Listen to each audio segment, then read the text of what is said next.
रतलाम जिला मुख्यालय से लगभग 100 किलोमीटर दूर बरखेड़ा गांव के समीप चंबल नदी के बीचों बीच जोगड़िया माता के नाम से यह स्थान दूर दूर तक प्रसिद्ध है। यह माता रानी का अद्भुत दरबार है। यहां पहुंचे हुए श्रद्धालुओं का दावा है कि यहां मत्था टेक कर सच्चे मन से की हुई सभी प्रकार की मन्नतें निश्चित ही पूरी होती है। यहाँ विभिन्न राज्यों से हजारों की संख्या में श्रद्धालु पहुँचते हैं। खासकर नवरात्रि में श्रद्धालुओं का तांता लगा रहता है। माता जोगड़िया का दरबार तो है, साथ ही एक रमणीक स्थान के साथ एक पिकनिक पॉइंट भी है। यहाँ पहुंचे हुए हर भक्त का दावा है कि यहाँ पहुंचने के बाद कहीं और जाने की इच्छा बिल्कुल नहीं करती। जीरो ग्राउंड से देखिए यह विशेष रिपोर्ट बलराम धमान के साथ सिर्फ न्यूज मिरर पर।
मैया बेला रे चमेली, लगा दो मैया बेला रे चमेली, बेला रे चमेली मैया चंपा रे चमेली, बेला रे चमेली मैया चंपा रे चमेली।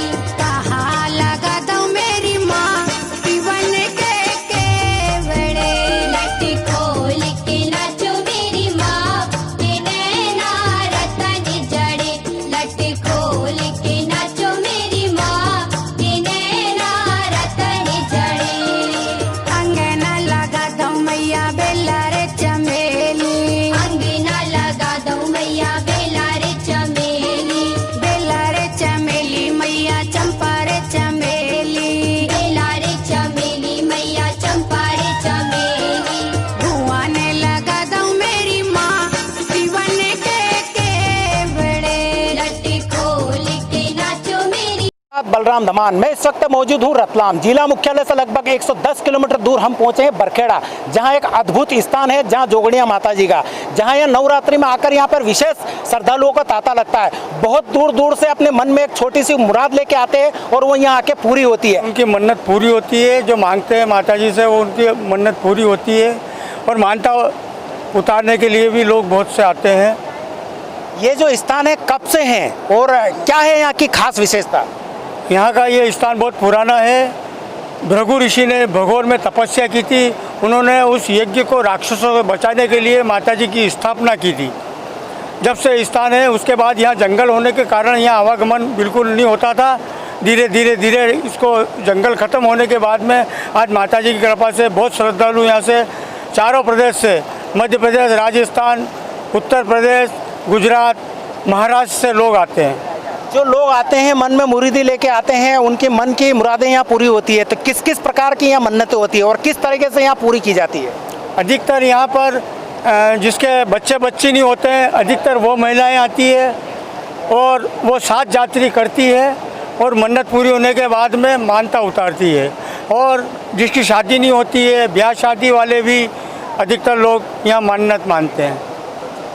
और आपसे ये जानना चाहेंगे कि ये यहाँ जो स्थान है नवरात्रि में आकर किस तरीके की यहाँ पे उत्सव मनाया जाता है? नवरात्रि को अभी तो लॉकडाउन है, लेकिन नवरात्रि के दिन यहाँ पर यज्ञ हवन होते हैं, प्रतिदिन होते हैं, कन्या भोज होता है और यात्रियों का तांता अधिकतर लगता है। नवरात्रि में भारी भीड़ रहती है।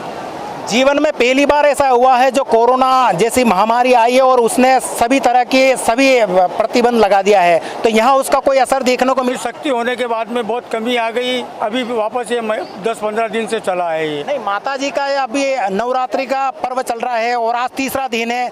इस बीच यहाँ पे श्रद्धालुओं को कोई कमी दिख रही है आपको? हाँ, श्रद्धालुओं की कमी है इस साल, इस वर्ष में श्रद्धालुओं की कमी है ना, कोरोना के कारण कम यात्री आ रहे हैं।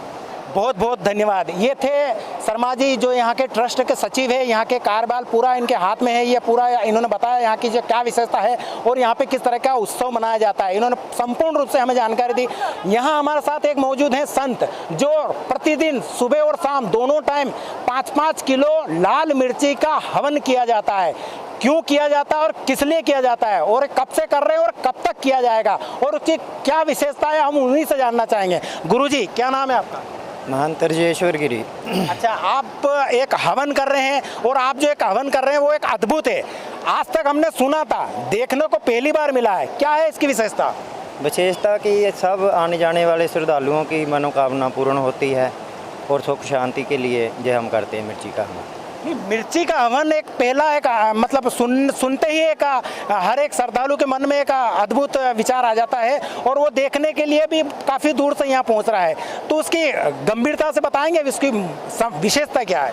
विशेषता तो यही है, सुख शांति के लिए हम करते हैं। बंगलामुखी नाम का माता जी का हवन करते हैं जे, तो उसके लिए जैसे भी मनोकामना लेकर श्रद्धालु आते हैं हवन में बैठते हैं, उनकी मनोकामना पूर्ण होती है। गुरुजी, हम आपसे ये जानना चाहेंगे ये हवन कब से चल रहा है और कब तक चलेगा? ये पहले नवरात्रि से चल रहा है, 10वीं तक चलेगा।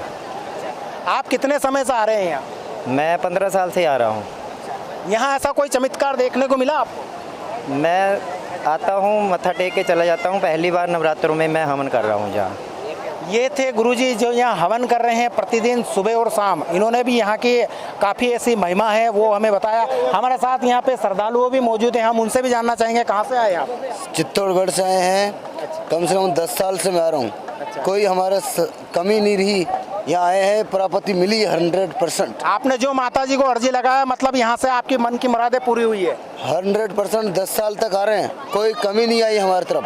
अच्छा, ये राजस्थान से आए, इन्होंने भी बताया कि हमारी एक मन की मुरादें लेके आते हैं और माता जी संपूर्ण रूप से वो मुरादें हमारी पूरी करती हैं। महिला भी हमारे साथ मौजूद है, हम उनसे बात करना चाहेंगे। कहाँ से आई भाई आप? अजयपुर से। जयपुर से आए? हाँ, अजयपुर से। अच्छा, आप कितनी बार आए हैं यहाँ? यहाँ में 4-5 दिन का है। अच्छा, आपको कैसे पता चला कि यहाँ पे एक ऐसा स्थान है? माने तो माला में के टिबिया में सब बता रहा था। अच्छा, कैसा महसूस हो रहा है आपको यहाँ? बढ़िया वहीरा के अपना जो मानता करो ये पूरी करे। बताया कि यहाँ की एक महिमा एक अद्भुत है और यहाँ जो भी माता जी से जो अर्जी लगाई जाती है वो पूरी होती है। और ये रतलाम जिले का एक लास्ट गांव है। इस जो ये नदी है, इस नदी के उस पार मंदसौर जिला लगता है और यहाँ नदी के इस पार की अगर हम बात करते हैं तो रतलाम जिला लगता है। और रतलाम जिला यहाँ से लगभग 110 किलोमीटर दूर है और रतलाम जिले का लास्ट गाँव है जहाँ हम इस वक्त मौजूद हैं। मेरे साथ कैमरा पर्सन चंद्रशेखर चौहान के साथ बलराम धमान।